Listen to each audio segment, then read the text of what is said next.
salamlayıram və mən bütün sizin simazda millətçi dostlarımızı, bütövçü dostlarımızı salamlayıram. Siz özünüz təkcə bir ailəyə, bir tayfaya, bir bölgəyə, Azərbaycanın bir tərəfindən mənsup olan bir adam deyirsiniz. Milli resurssuz, bu bir kompliment deyil. Ona görə mən sizi özünüzü qorumağı xahiş edirəm və Allah'a tapşırıram. Allah'a ismarlayıram millətimizlə bir yerdə. Çox təşəkkür edirəm ki, bu mövzunu açmışsınız. Mən məlumat üçün bildirim ki, 1990-95-ci illərdə də Milli Məclisdə o vaxt bu Ali Sovet adlanırdı və 91-ci ildə artıq müstəqillik qazanıldıqdan sonra bunun adı dəyişildi. Mən o vaxtda parlamentdə olmuşam və signator deputam. Yəni, müstəqillik layihəsini hazırlayan 3 nəfərdən birisi və ona səs verən 43 nəfərdən birisiyəm. O zaman mən təşkil eləmişdim ki, müstəqillik qazanılanda 1991-ci ildə Azərbaycan Respublikasının adı Şimali Azərbaycan Respublikası kimi göstərildi. Və dünən yox, sırağa gün Azərbaycan televiziyasında, Azad Azərbaycan televiziyasında gedən verişdə də mənim bir kartımı göstərdilər. Orada mən yazılmışdım Şimali Azərbaycan Respublikasının milletvəkili və fəxrlə onu gəzdirirdim. Çünki hesab edirdim günün birində bu gerçəyin, bu ədalətli status quo-nun təsbit olunması zamanı yetəcəkdir.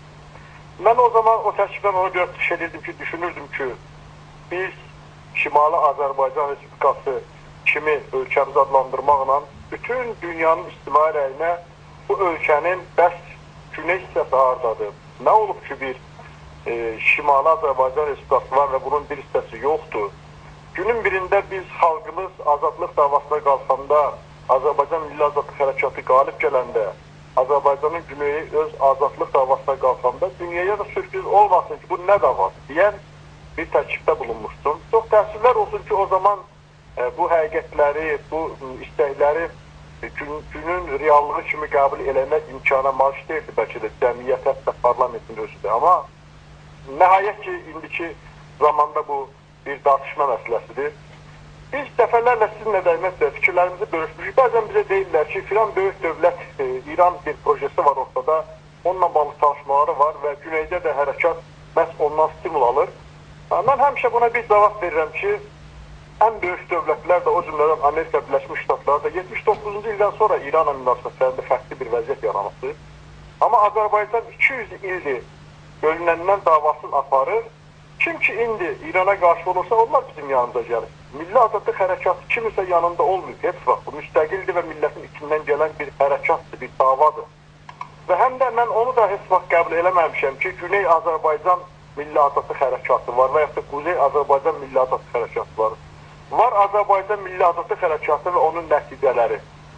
Azərbaycan Milli Azadlıq Hərəkatında Güneyli, Quzeyli, Borçalılı, Dərbətli harada bir Azərbaycan Türkü olubsa iştirak edibdir. Qarabağ Savaşında nə qədər ki, Quzeydən olan insanlar savaşıblar, o cümlədən orada Güneydən olan dostlarımız savaşıblar. Yəni bizi bu bölgü ilə əslində ruhən bölməyə çalışanlara bu sərt bir cavab idi bizim hərəkətlərimiz ki, buyurun baxın, ruhən bölünmüş bu xalq və bu xalqı göl qurutma üsulundan bölmək olmaz, onu problemcə bölmək olmaz, onun davasını da bölmək olmaz. Bugün də Azərbaycanın güneyində gedən mübarizə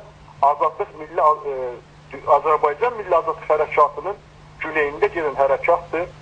Təbii ki, oradakı soydaşlarımız üzərinə yükün daha böyük hissəsi düşür, amma Quzeydə olan insanlar da, diasporada olan insanlar da, Borçalıda olan insanlar da, Dərbətdə olan insanlarımız da buna səs verməlidir. Və biz tarixi həqiqətləri də kim hansı tribunadadırsa qaldırmağa çalışmalıdır.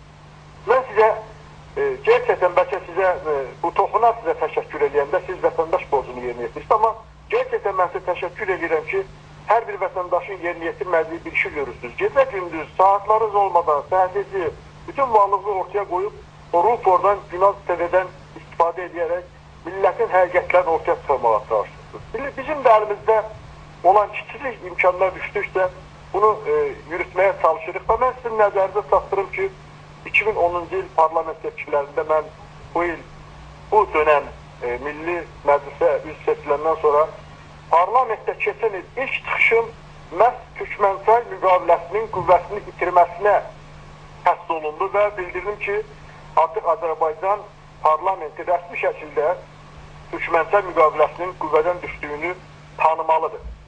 İndi bəzən İran tərəfdən hökumətlər müqaviləsindən bağlı bəzi gedişlər eləyəndə kimlərəsə qəribə gəlir ki, bəlkə bu məsələdə biz yanlış eləyirik, bu İrana xeyr eləyər. Amma əslində mən Azad Azərbaycan televiziyasında da bildirdim ki, belə deyil, sadəcə yanğını iki cür söndürmə üsulu var. Biri su ilə söndürməkdir, bir də partlayışla.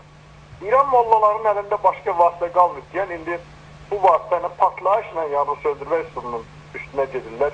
Güya ki, onlar bu məsələlərlə əvvəl də danışdıkları kimi bizim bir 17 şəhərimizə və yaxud da bəzi əyalətlərə iddia edirlər. Amma mən çox ciddi şəkildə həm Milli Məclisdə keçən il qaldırdığım məsələ ilə bağlı orada da əsaslandırdım.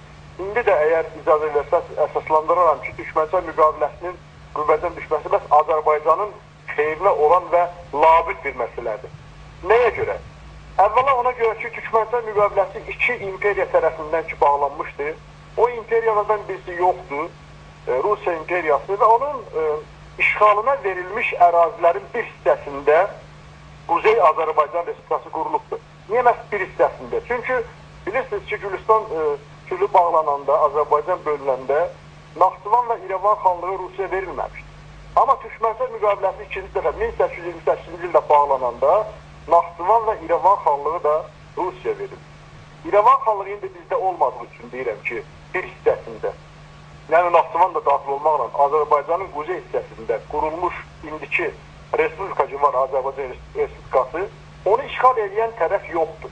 Yəni tərəflərdən biri yoxdur artıq qüvvədən düşmüş tarix müqavilə. İkinci bir tərəfdən Quzey Azərbaycan Respublikası BMT tərəfindən Birləşmiş Millətlər Təşkilatına daxil olan bütün dövlətlər tərəfindən, o cümlədən ölkəni bölən İran və Rusiya tərəfindən də tanınırsa, o demək ki, düşmənçilik müqaviləsi qüvvədən düşmüş sayılmalıdır.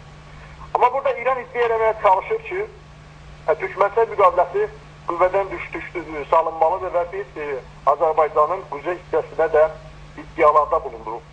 Amma unudurlar ki, 21-ci ildə Leninlə İran tərəfi arasında müqavilə bağlananda o müqavilədə təsbit olundu ki, bunu Lenin rastaldırırdı ki, indiki Rusiya, yəni Qırmızı Rusiya ilə indiki İran arasında bağlanan müqavilədə göstərilsin ki, və o göstərildi də ki, Çar Rusiyası ilə Qacarlar dövləti arasında bağlanmış bütün müqavilələr qüvvəsini itirmiş sayılır. Əslində o dönəmdən bu qüvvədən düşübdür. İndi İran tərəfi bəzi ciddi cəhd bu məsələni başqa bir yorumlamağa çalışırsa, bilməlidirlər ki, İran ümumiyyətlə dövlət olmayıbdır. İran nədir? İran keçmiş Sovet İttifaqı kimi bir şeydir. Sovet İttifaqı da 20-ci illərdən sonra yaranmış bir dövlət idi və nəyin hesabına yaranmışdır? Bu imperiya işğal altına saldığı 15 respublikanın hesabına yaranmışdır və günün birində bu imperiya çöktü və Rusiya ortada qaldı. 20-ci illərdə də İran tərəfi eyni davranışı ortaya qoyurdu ki, orada İranda artıq Milli Azad Hərəkatı başlayanda Güney Azərbaycan tərəfindən eyni məsələləri qaldıranda da bizim çox dəyərli milli böyüklərimiz açıq şəkildə məsələni qoydular ki, onda İranda bir konfederasiya olmalıdır ki, Bəluçlar, Ərəblər, Türkmənlər və s. onlar farslar bir konfederasiya və Güney Azərbaycanda özü Quzey ilə birləşib bir dənə dövlətini quracaqdır və s. O, indi də bunlar bu cür danışırlar, amma başa düşməlidirlər ki, düşmənçilik müqaviləsinin qüvvədən düşməyindən sonra ya Fars əyalətində kiçik bir Fars dövləti olacaqdır, ya da istəyərlərsə imperiya altına saldıqları, işğal altına saldıqları Türkmənistan hissəsi də, Bəluçistan hissəsi də, Ərəbistan hissəsi də müstəqilliyini istəyəcəkdir və təbii ki, əsas çoxluq olan, həm milli çoxluq olan, həm də ərazi çoxluq olan Güney Azərbaycan öz müstəqilliyini elan edib bayrağını taxacaq ortaya. Və Güney Azərbaycanla da Quzey Azərbaycan münasibətlərinə bundan sonra baxacaqdır. O mənada mən İranın bu qabaqdan gəlmişliyinin qarşısından çəkilmək yox, üstünə getmək və məsələni belə qoymalıyıq ki, bəli, düşmənçilik müqaviləsi qüvvədən salınması tanınmalıdır, Fars öz yerini bilməlidir, bütün orada azlıqda qalan, bütün orada işğal altına düşmüşlər azadlığını tapmalıdır, çoxlu olan Azərbaycan türkləri də ərazi öz tarixi coğrafi ərazilərində dövlətlərini təsbit eləməlidirlər. Biz son 200 ildə həm quzeydə, həm güneydə bir hissəli dövlət qurduq. Əsasən də güneydə. Son dövlətimiz də Pişəvəri dönəmində quruldu və bütün dünyada da bu göründü ki, bizim Azərbaycan üçün güney hissəsində statikluğumuz nədən ibarət ədalətsiz statikluğumuz.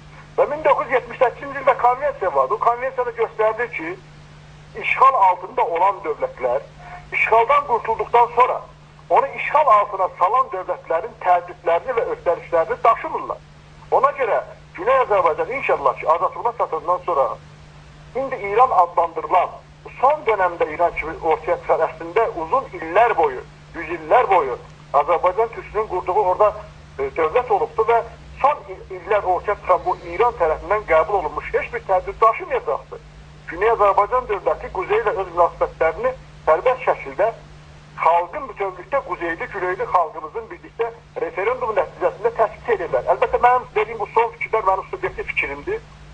Xalqın müxtəlif kəsimləri, siyasi kəsimləri, ziyalı kəsimləri, hər kəsin fikirləri ortaq siyasi fikir məzmusu şəklində ortaya qoyulacaqdır. O mənada mən indi də 20 il əvvəl qaldırdığım, bəlkə bunu biraz böyük səslənən fikir olaraqdan, yəni mənim kimi düşünənlərin boğazı olaraq parlamentdə səsləndirdiyim o fikirlərin bugün də artıq real şəkildə, artıq tələb şəklində ən müxtəlif tərəflərdən ortaya qoyulmasını çox sevinclə qarşılayıram və hesab edirəm ki, xalqın dəstəyi ilə biz bu məsələni sistemli, ardıcıl şəkildə üstə getməliyik. Mən bir il əvvəl parlamentə düşməkdən müqaviləsinin qüvvədən düşməsini tanımağımız haqqında məsələ qaldıranda bu məsələ kimsə tərəfindən dəstəklənmədi. Məndən təbii qəbul edim əslində. Artıq bugün mən hesab edirəm ki, bütün dünya tərəfindən İran adlanan o imperiyanın çəmbərləri daradılıbdır. Artıq onun bütün müttəfiqləri kimlə müttəfiq olduğunun fərqinə varıb, yeri təşkilibdir. Artıq bölgəyə demokratiyanın üstün vəziyyət gətirilməsi haqqında bir proje gəlibdir. Artıq bütün millətlər orada İran ərazisində baskıya məruz qalan millətlər öz azadlıqlarını istəyirlər və indi bütün bu dünyada baş verən proseslərdən və təbii ki, ən mühüm olan Güney Azərbaycanda yaşayan Azərbaycan Türkçünün ortaya qoyduğu milli iradə, mübarizədən ruhlanan hər kəs başa düşür ki, bu proses geriyə dönməyəcəkdir, bu proses qələbə aparacaqdır və bu tələblərlə çıxış eləmək çox sevindirici bir məsələdir. Və mən hesab edirəm, bundan sonra biz bütün hallarda sistemli şəkildə dövlət orqanları tərəfindən də, siyasi partiyalar tərəfindən də, dərnəklər tərəfindən də, diaspora təşkilatları tərəfindən də, sizlərin də 10 illərdə apardığı o mübarizə, çağırışlar, günlər səviyyənin ortaya qoyduğu o sloganları artıq sistemli şəkildə bir milli iradənin tələbləri şəklində ortaya qoymağı bacarmalıyıq və mən böyük ümidlə, böyük əminliklə hesab edirəm ki, çox yaxın zamanlar ərzində artıq biz bunu reallaşacağının da şahid olacağıq inşallah. Fərəz bəy, təşəkkürlər.